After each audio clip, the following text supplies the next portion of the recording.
Hello, welcome everyone, and thank you for coming. This is a great turnout, so I'm very excited about that. We have with us tonight the three artists from Morphatoreum. We have Sondra Bogdonoff, Jamie Johnston, and Roy Fox. And I'm going to give a brief introduction for each, and then I'm going to start asking them some questions, but I encourage you as we go along, if you have questions, to go ahead and jump in, and hopefully I'll just get the conversation started, and then we can answer your questions, see what interests you. So let me first start with Sondra, and we'll just go in order here as they're sitting. Sondra grew up in Princeton, New Jersey, roaming the woods around her home and wandering through the research labs of Princeton University. After 3 years of architecture school at Washington University in St. Louis, she moved to San Francisco and graduated from the California College of Arts and Crafts with a BA in textile design. So you're going to notice a little trend here between all of our artists with some time out west before heading to Maine. So she moved to Maine and bought a loom, and the loom has been her love ever since. For over 20 years, Sondra had a business selling one-of-a-kind woven jackets and vests nationally and doing commissioned wall pieces. She then returned to school for a master's in public policy and started a second career in academic administration at the Muskie School at USM. In 2016, after 20 years at the university, she left to return to her studio full-time. Then we have, actually I'm going a little out of order. At the end here we have Roy Fox. He received his BA from Marlborough College in Vermont in multimedia art, and also took painting courses at the San Francisco Art Institute. After college, he freelanced as an illustrator, designer, art director, and photographer, first in California, then Maine. He started a small manufacturing company designing artfully collaged clocks while also maintaining a painting studio. After decades of primarily making collages, he broke away from that form and developed his current spontaneous process where the first brushstroke is the only one he plans. Roy has been a visiting artist at the University of Southern Maine, the Art Center in Pasadena, California, and the Otis Art Institute in Los Angeles, and he's exhibited throughout both the Northeast and California. And finally, stuck here in the middle, we have Jamie Johnston. Jamie grew up in rural New Jersey, and he also headed out west for his education. He received his BS in English and Art from the University of Denver. After college, he moved to Down East Maine, established his first studio, and began making furniture. His studio is now in Portland, where he makes furniture, sculpture, and related structures, including these awesome gray panels behind us that he made just for us, for the show. He's taught woodworking and three-dimensional design at the College of the Atlantic in Bar Harbor and the Maine College of Art, where he was the head of the foundation program and established and was head of the woodworking and furniture department. Jamie has also taught at Haystack Mountain School of Crafts, which I know is where some of you know him from. Jamie's exhibited his work throughout New England, including at the Portland Museum of Art, the Institute of Contemporary Art, the Portland Public Library, and the University of New England, and both Bates and Bowdoin's Museums of Art. So I'm going to go ahead and sit down now. It seemed more proper to stand up for the intros, but who knows. So first, what I wanted to ask you about, first let me just say, your work all looks fantastic together, and shout out to Kelly Lear, who curated the show.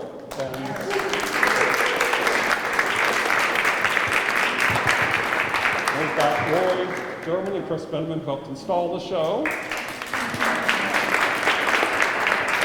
we have Diamond Duryea, who keeps everything organized and the trains running on time.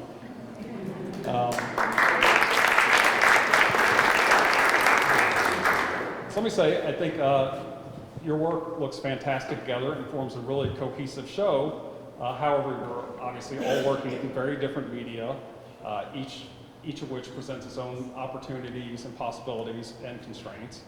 So one of the things I found really interesting in all three of your artist statements were your thoughts on intuition versus intention and spontaneity versus planning. And so Sondra, I thought we could start with you, because you're sitting right here next to me.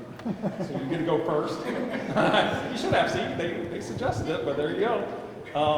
So one of the things I found particularly interesting in your statement was how you referred to weaving as a combination of structure and opportunity.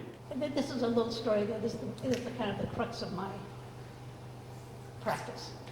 When I was a couple of years out of college and had just started weaving, a friend of mine through a connection, I went down to see Jack Lenore Larson, who is just an icon of the textile world. And I went down there with 3 weavings, and it was kind of, is he going to tell me I'm fantastic, or is he going to tell me I should really think of something else to do?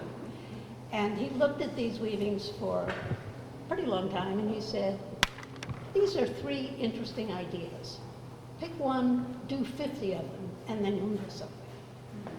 And that's my mantra. So I start a series, and I just keep going, and I keep going, and I keep going. And I love that process. And I don't know whether it's structured or spontaneous. I don't know what it is. It is that search that I am most interested in. So what's the example of the ideas that you might have had for judgment? I think somebody else should talk, and then we'll ask questions. Okay, later. That's a good question for later. Testing, is that better? So you're up next, Roy. You're kind of seated in the way these questions are, because I was going to lead off with, and now Roy strikes me as maybe a bit on the opposite end of that spectrum in terms of the planning required, which, because of course with your work, you don't have the constraints of the loom. You basically start off with the constraints of just the size of the paper or the panel you're working with, and otherwise you're staring at a blank canvas. And so I was interested in your artist statement where you talk about the first brushstroke is the only one you plan, and then you let your subconscious lead after that. So I was hoping you could discuss that process, what goes into planning that first brushstroke, and the extent to which the rest of the painting feels like either inevitable or completely spontaneous, given that first brushstroke. I said, mm-hmm. Yeah, I set up a lot of parameters to start. The whole thing started because I've been working on computers for so many years. And I wanted to play with color. I wanted to start on it, just something without computers. So then it was a matter of defining my boundaries, so to speak. And I just started playing with the paints and reading about brushes and how does a brush work and what's paint and what's dye, and, how is oil paint different from that? Like just the actual mechanics of, well, what is it to paint? What is this about? How does the brush hold paint? How does this work? And so I got pretty nerdy with that. And then I was just doing the strokes just to try colors out. And I thought, that solves a lot of problems right there. It's like, there's my format. I've been thinking all these years, how can I paint? How can I make it my own? How can it be intimate, personal, raw, exposed? And suddenly it was all sitting there. And initially I was kind of obsessed in the beginning with having an odd number of strokes. And everybody's going to start counting. But like in gardening a lot, you talk about odd numbers. Like don't have 4 plants, have 5 plants. And that stuck with me for whatever reason. So in the beginning I was using the same size brush and everything was and that was really satisfying for a few years. And then I sort of gave myself a little liberty to change that. And I used 2 brushes. Big dramatic move. But the whole thing, way back I mentored with photographer Norman Seeff, who's somewhat of a celebrity. And he was into Buddhism and things, and he had this expression, non-concern for results. Okay. How's that? It sounds so serious. It's like a big commitment to speak into the mic. Okay. So he had this sentence, non-concern for results, and that stayed with me. That just seemed like a really great way to proceed. So getting back to these, so typically I start on the right side and I do one stroke, and I have a bunch of colors around, and then I do another one. But I don't go in sequence. I jump around a little bit, and then it gets interesting because it's like, am I going to be able to fit 3 strokes in here or 2? It's really nerdy stuff. It's like that's the big excitement. Like, and they they change as you're watching them. I had an uncle who used to make fun of me and say, artists, you like to watch paint dry. And I do. So a lot of this is watching the paint dry, and I might nudge it a little bit. Sometimes I play with like vinegar or other solutions, and distilled water behaves differently than tap water behaves differently. So it's real nerdy, subtle little stuff, but I find it entertaining. The other big piece, the important thing is that I never feel like, oh, I have to finish this now, or, I'll catch myself. It's like the old habit of doing projects your whole life where you have a deadline or you want to get it done before it gets dark or whatever. And so I make the point of never pushing myself. Like, as soon as I feel like I'm eager to finish it, I stop. If I can notice that, because I want it to be all about that kind of discovery, ecstasy, intimacy. There. So I've got a similar question for you, Jamie. And I found it, again, sort of your artist statement and this sort of question of planning versus spontaneity very interesting, because, of course, you just start with materials. You don't have a loom, you don't have a blank canvas. All you have are your materials, but on the other hand, you have to come to, with the wood, you have to come to some sort of structure and construction that's going to hold together and be structurally sound. So you do have those constraints upon you. So I found it really interesting in your artist statement where you talk about finding the space between mind and body, head and hand, to think without words, and to work with focus and intention. And what I found so interesting was it wasn't a balance between mind and body, head and hand, but a space between. And so can you talk about that and the sort of the notion of thought and intention without words? There's a lot of space between. Here,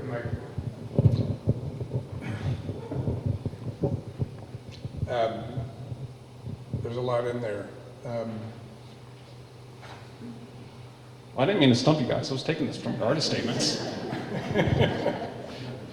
Yeah, artist statements. Usually I want to say, I just like to make stuff and have that be enough, but that would be kind of rude, I think. You talked about starting with material. It's true, I start with material, and with some pieces that I make, it actually does start there. I think in my artist statement there's also reference to technique and idea. And I think those are the 3 places. And either one of them might be a place where I start, material, technique, or idea. As a furniture maker for as long as I was, I had to think about result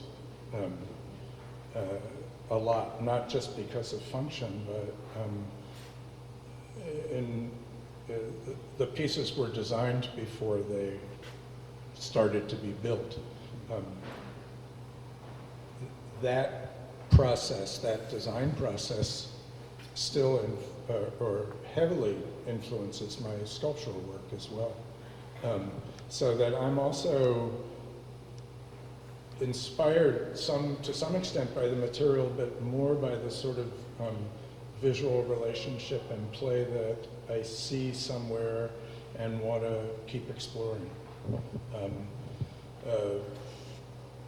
Color or shadow or those ideas. And I don't know about technique. It's almost like I've been doing it so long that I don't think about it too much. So, and that space between mind and body, I think that making art is a lot about body movement. It's about the sort of kinetic energy that one sort of builds up. So I like moving around my studio. And I don't think it's any surprise that much of my work, you have to move around it in order to experience it. So that there's, so I want to convey that sense of kinetic energy, because that's a huge part of it for me. So. And Sondra, you anticipated my next question when you talked about turning the line into a dot. And I love that notion that you're taking, you know, your two-dimensional material and you're essentially turning it into this one-dimensional dot. And then you're using the one-dimensional dots to rebuild a two-dimensional structure, or often in your work, it's three-dimensional. And so I was hoping you could talk a bit more about sort of this concept of this transformation of the material and the dimensionality in your work, and in particular, some of the three-dimensionality in your work, which it's not, you know, what you necessarily expect with something coming off a loom.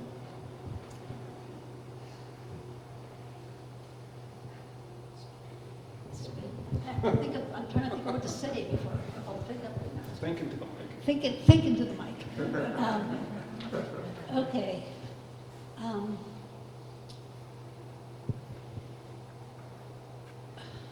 Well, I love the line of thread.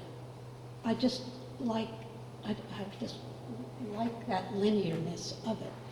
And it has its own qualities. And I've been mainly, I mean, I've done a lot of, I've been weaving for, I don't know, 50 years or something, but the last 6 or 7 anyways, I've pretty much exclusively used linen because I've grown it, I've threshed it, I understand it, and it has a stiffness to it that most other yarns don't have. And I've gotten to know it. So an important part of what I do is I wash my pieces when I finish them. It's like I don't get to see the piece for like a really long time. And then, you know, I take it off the loom and it just kind of is limp thing and I need to wash it. And that shrinks it. And it also bubbles up the material. The parts that are woven pull tighter. The loose threads kind of go up. There's a, I can explain it, but I don't, anyways, it changes. And so that allows me to think three-dimensionally about, oh my God, I can see this. Is that me? It is. Oh, that's hard. Okay, I'm looking this way. So that helps me to think. And also structure is not usually two-dimensional, it's usually three-dimensional. So I do feel like I'm always building something. It may not have much dimension, but it has just that up and down of the loom is already making something that has weight and structure to it. So, so I could talk about these pieces, but so it's sort of an interesting bunch of work that I'm showing here. I've been really working with a series I call lines for 4 or 5 years. And so some of the pieces are from part of that series. And last summer I was really feeling like things were transitioning into something else and I wasn't sure what. And I did 3 or 4 pieces, none of which I liked. And then the opportunity for this show came up. And I said, well, I'm going to go back and revisit some old threads, some old ideas and see where that takes me. And so that's where these 2 pieces came from. They were, the pleating I had done many years ago, but I hadn't done in a long time. And I'm often in my head thinking about either trees or grass or water. I kind of got my three things, and I was really into water this summer for some reason. And so that kind of affected my colors and my thinking about things. And I also was under a deadline, and I knew I had to work a little differently, because normally I'm just in my world and I'm working, and I don't really care how long it takes. And it's just my world. It's a little different when I wanted to do some new pieces for a show. So I sort of set up some things that I got to do it faster. So both of these were woven flat. The one at the end was like 52 inches wide. And then I wove it, and then I pleated it. So the diagonal line, I was interested in those diagonal lines and how when you pleat it, it starts a syncopation. That, to me, I don't know, I was excited about that. It was cool. It was a pain, but it was cool. So that was sort of where I was in terms of that three-dimensionality. In this one, whenever I thread up the loom, especially when you're doing something like 52 inches, it takes a long time. And so you have to, every single thread has got to be threaded through the heddle and threaded through this and then tied onto the back. You put on, if the piece I want to do is 3 feet long, I might put on 9 feet, 10 feet, so that I'm going to do 2 or 3 pieces off that one warp. So I did that piece, and I had this warp, and it was like, it has these big wide stripes on it, which is what I wanted for the first piece. I don't ever think about the second or third piece. I think about the piece I'm doing. And I didn't want to do the same colors, and I didn't want it to look like it was the same work. And so I sort of got into this undulating idea on this piece and doing floats on the surface so I could affect the color. And I was going around Back Bay one day, and there's this beautiful purple-green color that, like on the other side is what you see. It's like fog, and I don't know what makes it, but it's almost always there. I'm sure Alyssa knows that color. It's just an amazing color. I came home and I said, it's going to be purple and green. That's what I'm doing. And so that's what I did, all of that. And it was cool how it changed colors and how I could go from there's really bright purple in there and really bright green. If you get up close, you see it. And of course, when you're weaving, as opposed to Jamie's, as opposed to both of your processes, actually, I am up very close and personal. I'm 3 or 4 inches away from what I'm doing. So I'm seeing a very small, little pointillistic piece. I got a little off topic. I just realized. But anyways, so there's where you are. But I think three-dimensionally, even if it's not as three-dimensional as these are. Because I'm thinking of layers and light and how you get that. So that answer? Yeah, that's fantastic. Yeah. And I was going to go back to Roy and wanted to ask you sort of about your forms as well. So obviously this body of work consists of vertical lines or squares, and the lines don't intersect, the squares don't overlap. Now the accretion of squares, you do get sort of more of an organic form, but there's no wild curves, there's no wild shapes. It's pretty much lines and squares. And so you talked about it a little bit earlier, and sort of your nerdy obsession with the paint and the process. But I was sort of wondering if sort of limiting yourself to just these these lines and these squares, is that do you sort of see that as placing rules on yourself, or is it more just sort of the way way to convey color, or Yeah, I get obsessed, and I like to really dig in and explore it. And, I'm easily pleased, I guess. I don't need a lot of curves and stuff. And actually, the little marks, which are like little brush strokes, those take longer, and it was COVID, and I was running out of materials, and those take a lot longer to make, so it was like, oh, it can take longer to make these. I don't know if that answers your question.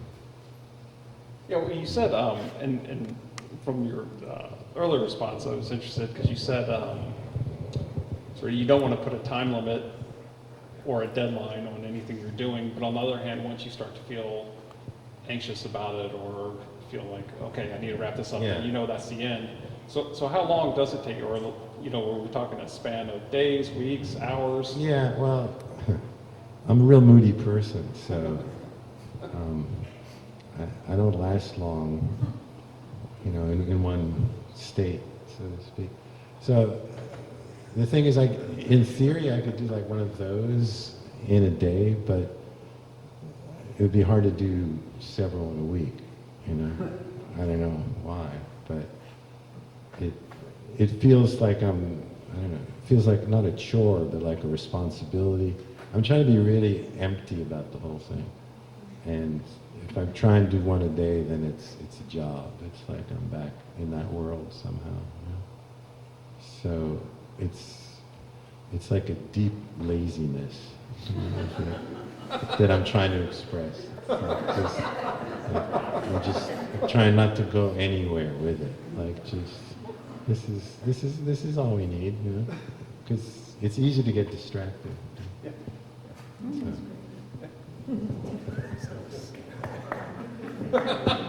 Round of applause for the laziness, I guess. Deep laziness. That's right. Yeah, that's right. Deep laziness. Excellent term. And then, so Jamie, one of the things I wanted to ask you about, because it's what really struck me. I first saw the work in the show in images online or on our computer, and then what really struck me seeing it in person is how much more the wood itself informs some of the pieces. And by that I mean in some of them the actual grain of the wood provides additional lines, color, shading, and is really, I think, quite prominent that you don't really pick up on the online images. But then in others, either because of the paint or the stain or the shadows, you don't really pick that up as much. And so I wanted to ask you about how sort of the natural aspects of the wood inform your decision on the pieces. Sondra's laughing. The answer is none. I built furniture for a long time, and people would often come by and look at the furniture and say, "Oh man, wood is so beautiful. I really love it." So The microphone may be off. It might, I think it might be on. Well, the mute button. I don't know where that mute button went off. I got tired of people saying, "I love wood, it's so smooth, how'd you do it?" And so I started painting my furniture and sort of trying to obscure that piece of it. And then I pulled back a little bit, and then I just used little bits of paint and sort of little flashes and using it as detail. I still have a tendency to want to not have it be about the grain or about the wood, but it is. And when I see that, I use it. And there's certainly woods that I like a lot more than others. I like really straight grain, not flashy wood. A lot of my work is really, I see some visual relationship that happens, and sometimes that is about the grain or the material, but more often it's about its relationship to something else, to a color, or to a form, or a transformation. Kelly named the show Morphatoreum, which I thought was completely weird when I first heard it, but I really like it at this point, because all this work is about sort of that, how the material transforms and changes and creates a different kind of form. So wood for me is just the material that I've always used. I'm working from, I've been in the same studio for 40 years. I've got more wood than I could possibly use in my lifetime. So I just wander around, and sometimes there are old parts, and I pick up the parts and I start playing with them and seeing how those parts relate to one another, and that leads to something.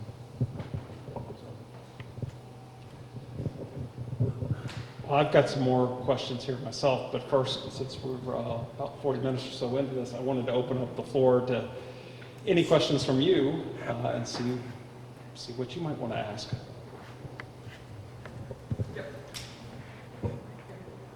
Looking at me? Yeah. Okay. For all three of you, briefly, are you left or right-handed, and does it matter? I'm very right-handed. I don't do very much with my left. I'm not at all ambidextrous. It's funny you should ask. I am ambidextrous. I was bullied as a child into using my right hand, and with these, once in a while, I use my left hand out of convenience. So is it, when you say out of convenience, does it depend on what side of the canvas or the panel you're working on? Yeah. That's where the light is, and I don't want to be in my own shadow. No, when you said you started on the right side of the painting, I thought, oh, he's a lefty. Yeah. He's a lefty. I use my right hand. So that was, curious. Right-handed. But the loom is ambidextrous. I'm using my right foot, my left foot, my right hand, my left hand. So I've always felt like that was a really good thing. But I'm right-handed. Sondra? When I look at all your work, I'm sure Kelly saw this when she was curating the show, there's such a sense of use of materials and techniques, and then your own very clear ideas. But the mastery you show and how you control those materials and techniques is what makes the work, I think, so extraordinary. How do you see, we're all kind of at an advanced age here. How do you see that set of life experiences in working with those materials in that way, getting you to the point where now you are giving voice to what you want to do, almost as if you are paying attention to it? Was that from time that happened, or experience, or because you're geniuses, or what is it? You have paper and paint, you have wood and the tools you need, you have the loom and threads, and yet you come up with these extraordinarily individual expressions of those materials and techniques. How did that happen?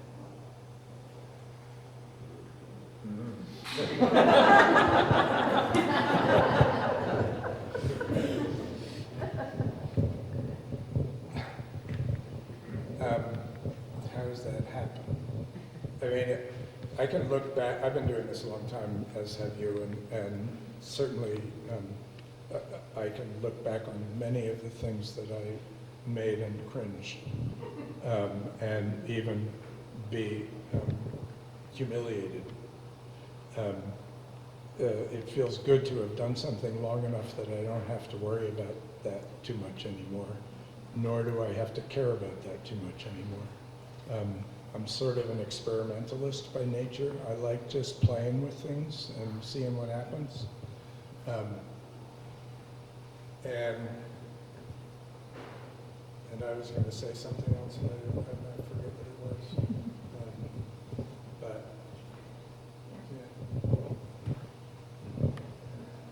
Forgot the question. Yeah.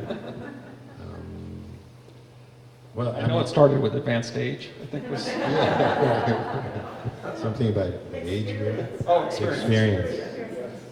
Well, yeah, I mean, for me, the hardest thing for me to talk about is the sort of intimate part, the being relaxed through it all, like not hearing the voices, not thinking, is this good enough, is this, and maybe that's the age part, the years of therapy or something, but it's like, no, so I can do this, and yeah, I can sit here comfortably in front of you, somewhat comfortably, not too comfortably, and but that's that. You know, everything else is sort of secondary to that, to being comfortable in my own skin.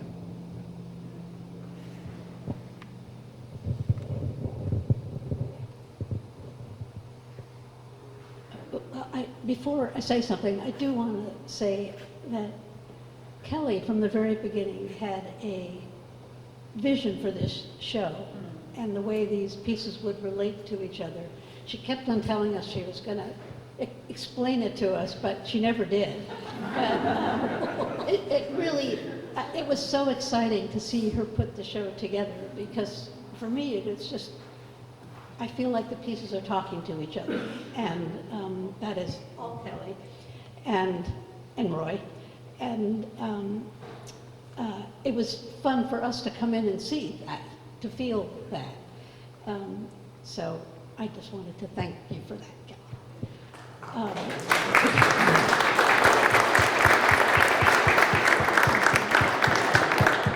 We had nothing to do with it.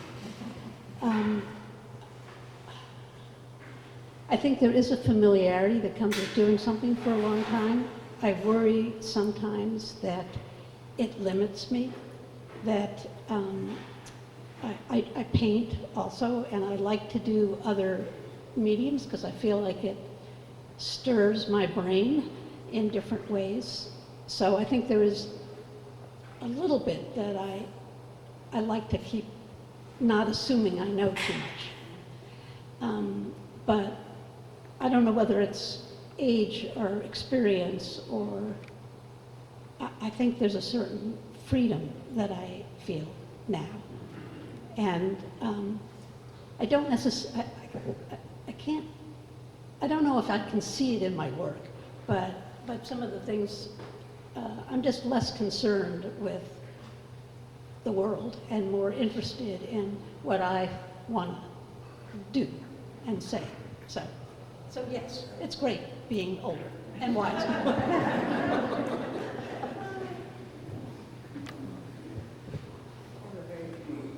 have a very, very simple practical question to Sondra.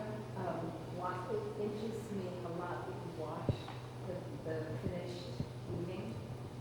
Can you tell us how you wash it? Do you do it in a tub? Is it hot or cold? Do you wring things? How do you wash it?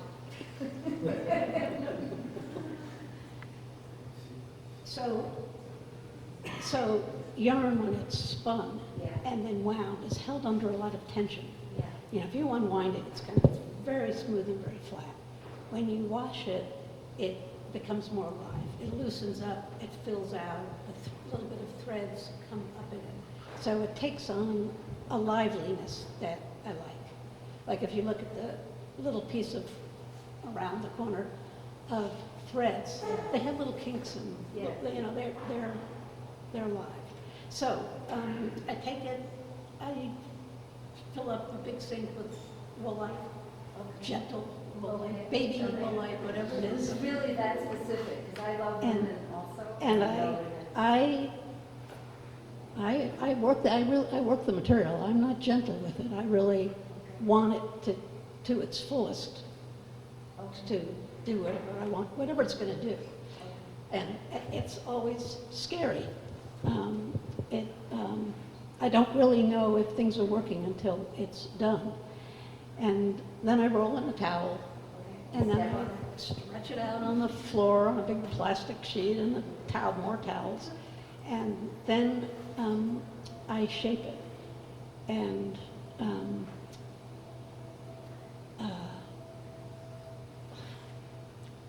linen has qualities to it You know, if I pull it one direction, it's going to dry that way, and it's going to stay that way.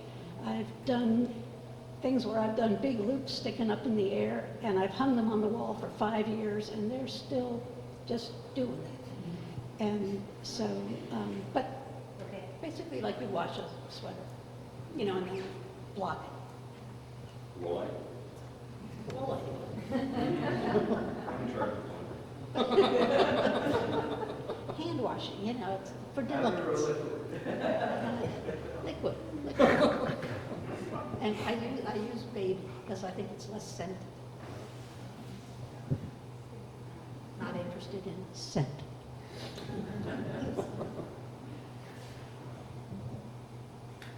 Those are the kind of questions I like, Elizabeth. It's perfect. I'd just like to say that I'm going to need to reframe how I understand the word nerdy after this evening, because there's something quite mysterious and special in this practice and in watching the paint dry and all the translucency and all the mineral that comes to the surface.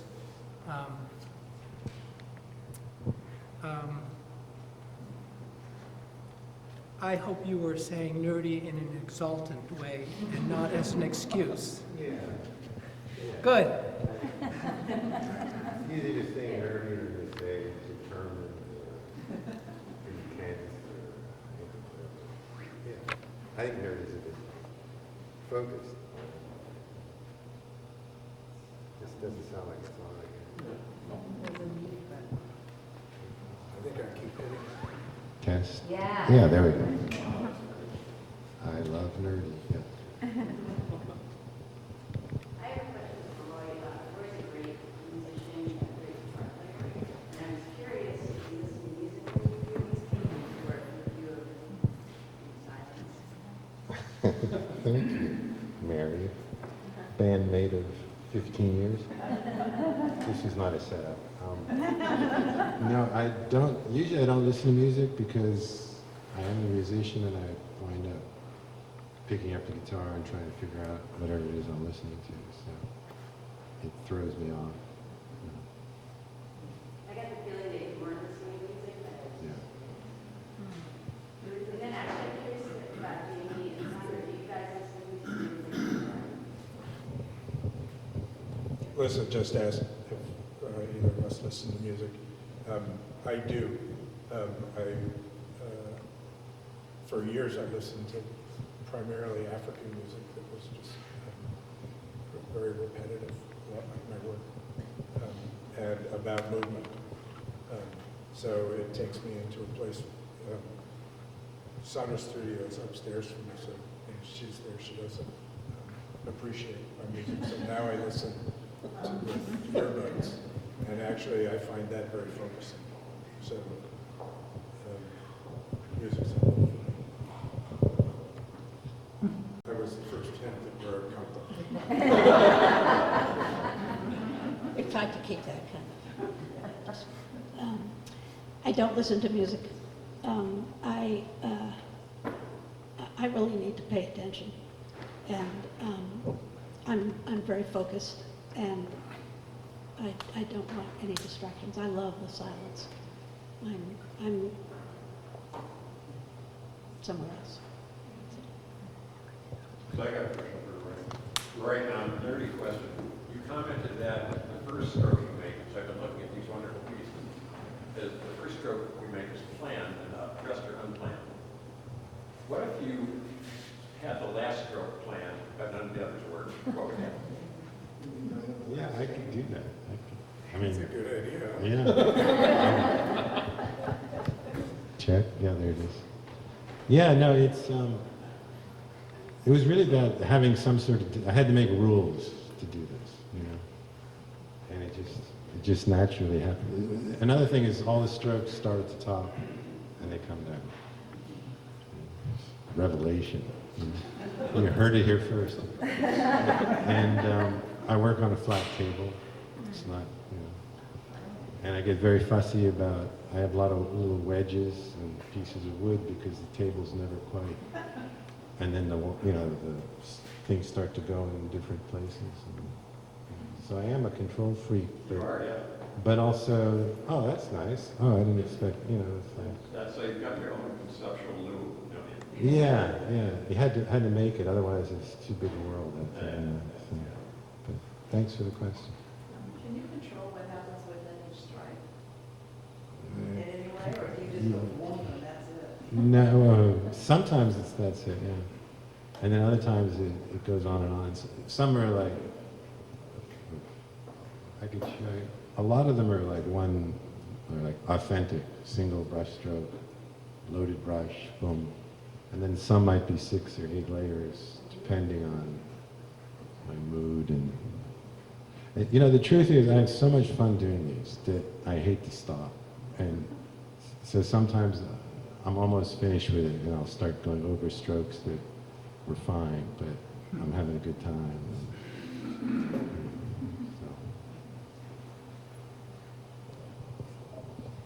I think there's a question over here. Is it me? Yeah. Hi.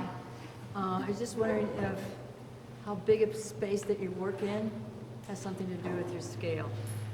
So if you're working in a really big space, can you do that size or vice versa? Or do you think in scale, like can these things be 10 feet tall in a bigger space? Or do you ever think in that way, any of you? Yeah, I think about that a lot, actually. I work mostly out of like a 2-room, like a living room, dining room area, like apartment studio. And I'm very conscious of what I can fit in and out of the door, which is about 6 feet, and what fits in my car, which is about 6 feet. So, but I have to mention that because of the review, he mentioned that he compared some of my stuff to Morris Lewis, the painter, and we watched a documentary of him inspired by the review. This is how it works. And Morris Lewis did these huge paintings in a dining room. Oh my goodness. Yeah, like, I don't know, no one knows how he did it. No one saw him do it. He would do the painting in the day and then dry it and roll it up. And it's amazing. So yeah, space definitely. I think about scale and space a lot. I work at a barn that's attached to the back of the house, which is a big enough space. In some ways, it's really more than adequate for what I do. I also built a lot of really big furniture, 16-foot long tables. I think about that. I've also done some. I built a building last summer. That was really fun, and it was based on a sculpture.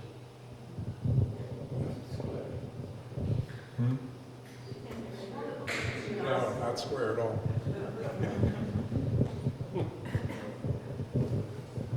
So I think scale is really important, and I love the idea of making something and then thinking of it as a lot bigger.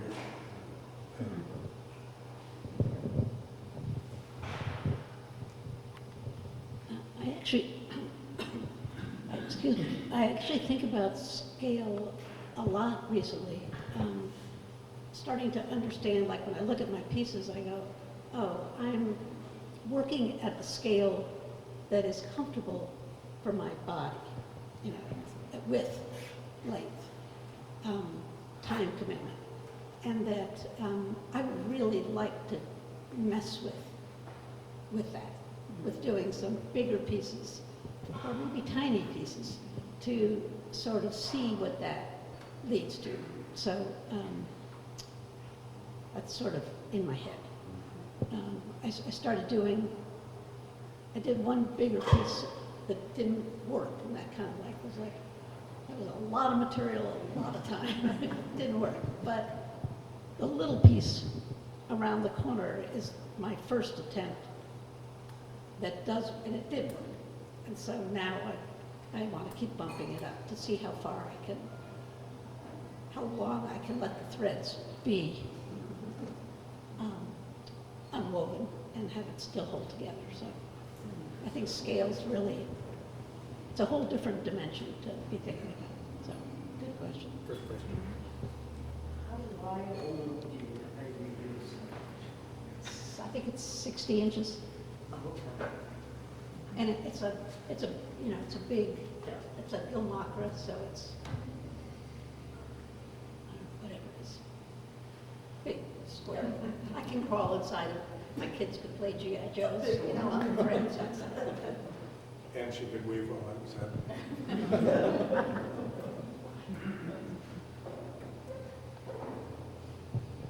Any other questions? We've been going about an hour, but are there any other questions? All right, well, thank you, everyone, and